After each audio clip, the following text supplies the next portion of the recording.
আন্তর্জাতিক রাজনৈতিক বিশ্লেষকদের আজকের এই বিশ্লেষণে স্বাগত। আজ আমরা সাউথ ইন্ডিয়ান মেগাস্টার বিজয়ের কেস স্টাডি নিয়ে কথা বলব। কিভাবে একজন বিনোদন জগতের আইকন একেবারে নিখুঁতভাবে একজন রাজনৈতিক অনুঘটকে পরিণত হতে পারেন তার এক অবিশ্বাস্য উদাহরণ হলো এই জার্নি। তো চলুন সরাসরি মূল আলোচনায় যাওয়া যাক আর দেখার চেষ্টা করি কিভাবে তার সুদীর্ঘ সিনেম্যাটিক কেরিয়ারই মূলত তার এই শক্তিশালী রাজনৈতিক যাত্রার ভিত করে দিয়েছে। আমাদের আজকের এই আলোচনার মূল বিষয়গুলোকে আমরা 4টি ধাপে ভাগ করেছি। প্রথমে আমরা দেখব তার সিনেমাটিক ভিত্তি, এরপর কিভাবে সুকৌশলে একজন নেতার ভাবমূর্তি তৈরি করা হলো, তৃতীয়ত তৃণমূল নেটওয়ার্ক হিসেবে ফ্যান ক্লাবগুলোর ভূমিকা, এবং সবশেষে তামিলনাড়ুর রাজনীতিতে এর ফলে যে পরিবর্তনগুলো আসছে। তো শুরুতেই আসা যাক আমাদের প্রথম পর্বে, সিনেম্যাটিক ভিত্তি, অর্থাৎ কিভাবে তিনি এই ব্যাপক জনপ্রিয়তা অর্জন করলেন। এই টাইমলাইনটার দিকে একটু খেয়াল করুন। ব্যাপারটা কিন্তু এমন নয় যে তিনি রাতারাতি তারকা হয়ে গেছেন। হ্যাঁ, বিখ্যাত পরিচালক বাবার হাত ধরে খুব অল্প বয়সেই তিনি ক্যামেরার সামনে এসেছিলেন ঠিকই, কিন্তু কেরিয়ারের শুরুতে তাকে যে পরিমাণ প্রবল জনসমালোচনা আর সংশয়ের মুখে পড়তে হয়েছিল তা রীতিমতো অবাক করার মতো। অনেকেই তার ভবিষ্যৎ নিয়ে সন্দিহান ছিলেন, কিন্তু দেখুন এই মানুষটা নিজের অভিনয়, অসাধারণ নাচা, তার সেই সিগনেচার মাস্টাইল দিয়ে কোটি কোটি মানুষের হৃদয় জয় করে নিলেন। সমালোচনার জবাব দিলেন একেবারে নিজের কাজের মাধ্যমে। আর বিশ্লেষক হিসেবে আপনারা নিশ্চয়ই বুঝতে পারছেন, এই যে লাখো লাখো নিবেদিত প্রাণ সমর্থক তৈরি হলো, এটাই কিন্তু পরবর্তীতে তার সবচেয়ে বড় রাজনৈতিক মূলধন হয়ে দাঁড়িয়েছিল। এবার আমরা আমাদের দ্বিতীয় পর্বে যাব, যেখানে আমরা দেখব কিভাবে খুব সচেতনভাবে একজন নেতার ভাবমূর্তি বা লিডার ইমেজ তৈরি করা হয়েছিল। দেখুন, শুধু নাচ গান আর ফাইটিংয়ের মধ্যেই কিন্তু তার সিনেমাগুলো সীমাবদ্ধ ছিল না। সিনেমা পরিণত হয়েছিল একটা শক্তিশালী প্ল্যাটফর্মে। বড় বড় সব কমার্শিয়াল সিনেমায় একেবারে সাধারণ মানুষের দৈনন্দিন সংগ্রাম, সামাজিক সমস্যা আর বিশেষ করে সিস্টেমের যে দুর্নীতি, এগুলো অত্যন্ত জোরালোভাবে তুলে ধরা হতে লাগল। বিনোদনের মোড়কে এই যে সুনির্দিষ্ট আর্থসামাজিক বার্তাগুলো পদ্ধতিগতভাবে জনগণের কাছে পৌঁছানো হচ্ছিল, এটা কিন্তু কোনো কাকতালীয় ব্যাপার নয়। এর ফলে দর্শকদের অবচেতন মনেই তার একটা রক্ষাকর্তার ভাবমূর্তি তৈরি হতে শুরু করে। আর ঠিক এই পর্যায়ে এসেই জনসাধারণের মনে একটা বড় প্রশ্ন ঘুরপাক খেতে শুরু করে, সিনেমার হিরো এবার কি বাস্তবের নেতা? এই একটা বাক্যই আসলে বলে দেয় যে সাধারণ মানুষের মানসিকতায় কতটা পরিবর্তন আসছিল।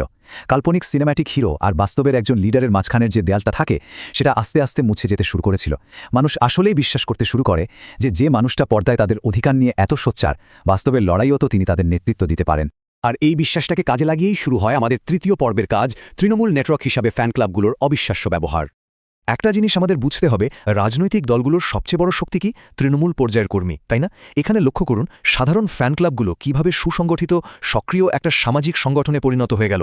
তারা বিশাল সব রক্তদান কর্মসূচির আয়োজন করছে, অসহায় মানুষদের সক্রিয়ভাবে সাহায্য করছে, আর যে কোনো সামাজিক সংকটের সময় সরাসরি সাধারণ মানুষের পাশে গিয়ে দাঁড়াচ্ছে। এই সুনির্দিষ্ট সামাজিক উদ্যোগগুলোর মাধ্যমে ফ্যান ক্লাবগুলো একেবারে নিখুঁতভাবে একটা শ্যাডো বা ছায়া তৃণমূল নেটওয়ার্ক হিসেবে কাজ করেছে। এর ফলে সাধারণ মানুষের কাছে তার গ্রহণযোগ্যতা এমন একটা পর্যায়ে পৌঁছায় যার কেবল সিনেমার ভক্তকুলের মধ্যে সীমাবদ্ধ ছিল না, বরং একটা অপ্রতিরোধ্য সামাজিক শক্তিতে পরিণত হয়েছিল। আর এই সুদীর্ঘ প্রস্তুতির সমাজ চূড়ান্ত রূপই হচ্ছে আমাদের চতুর্থ এবং শেষ পর্ব, তামিলনাড়ুর রাজনীতিতে এক নতুন পরিবর্তনের উত্থান। এই 3টি সুস্পষ্ট ধাপের দিকে তাকালে পুরো মেকানিজমটা একদম জলের মতো পরিষ্কার হয়ে যায়। প্রথম ধাপ, বড় বাজেটের সিনেমায় সিস্টেমের দুর্নীতি তুলে ধরে মানুষের মনে জায়গা করে নেওয়া। দ্বিতীয় ধাপ, ফ্যান ক্লাবের মাধ্যমে সেই ইমোশনাল সাপোর্টটাকে তৃণমূল পর্যায়ের সমাজসেবায় রূপান্তর করে একটা শক্তিশালী নেটওয়ার্ক গড়া। এবং চূড়ান্ত বা তৃতীয় ধাপ, ঠিক মোক্ষম সময়ে রাজনীতিতে একটা আনুষ্ঠানিক ও জোরালো এন্ট্রি নেওয়া। আন্তর্জাতিক রাজনৈতিক বিশ্লেষকের জন্য এটা সত্যি একটা মাস্টার ক্লাস কেস স্টাডি, যা প্রমাণ করে যে কিভাবে সুদীর্ঘ পরিকল্পনার মাধ্যমে পর্দার প্রভাবকে সরাসরি রাজনীতির মাঠে ওয়েপনাইজড বা ব্যবহার করা যায়। একবার এই তুলনাটা দেখুন। একদিকে রয়েছে রিল লাইফের হাতিয়ার, তার অভিনয়, সেই বিখ্যাত নাচ আর আইকনিক মাস স্টাইল। আর ঠিক এর বিপরীতে দেখুন রিয়েল লাইফের রাজনৈতিক ব্যবস্থা, বিশাল সব জনসভা, লাখো মানুষের উপচে পড়া ভিড়, আর সোশ্যাল মিডিয়ার ট্রেন্ড একেবারে নিজেদের কন্ট্রোলে রাখা। মজার ব্যাপার কি জানেন? রিল লাইফের সেই ম্যাজিকগুলোই অত্যন্ত মসৃণভাবে বাস্তব জীবনের আধুনিক রাজনৈতিক প্রচারণার অস্ত্রে পরিণত হয়েছে। আর ঠিক এ কারণেই তিনি আজ সাউথ পলিটিক্সের সবচেয়ে বড় কেন্দ্রবিন্দুতে পরিণত হয়েছেন। তো আজকের এই বিশ্লেষণের একেবারে শেষ পর্যায়ে এসে একটা খুব বড়সড় প্রশ্ন কিন্তু থেকেই যাচ্ছে। এই যে বছরের পর বছর ধরে গড়ে ওঠা এত বিশাল সিনেম্যাটিক জনপ্রিয়তা আর এতটা শক্তিশালী একটা তৃণমূল নেটওয়ার্ক, এগুলো কি শেষ পর্যন্ত তামিলনাড়ুর রাজনীতিতে সত্যিকারের কোনো পদ্ধতিগত পরিবর্তন আনতে পারবে, নাকি এটা শুধুই আরেকটা রাজনৈতিক চমক হয়ে থেকে যাবে? আগামী দিনগুলোতে এই রাজনৈতিক যাত্রার চূড়ান্ত ফলাফল কী দাঁড়ায়, বিশ্লেষক হিসাবে সেদিকে আমাদের সবাইকে তীক্ষ্ণ নজর রাখতে হবে।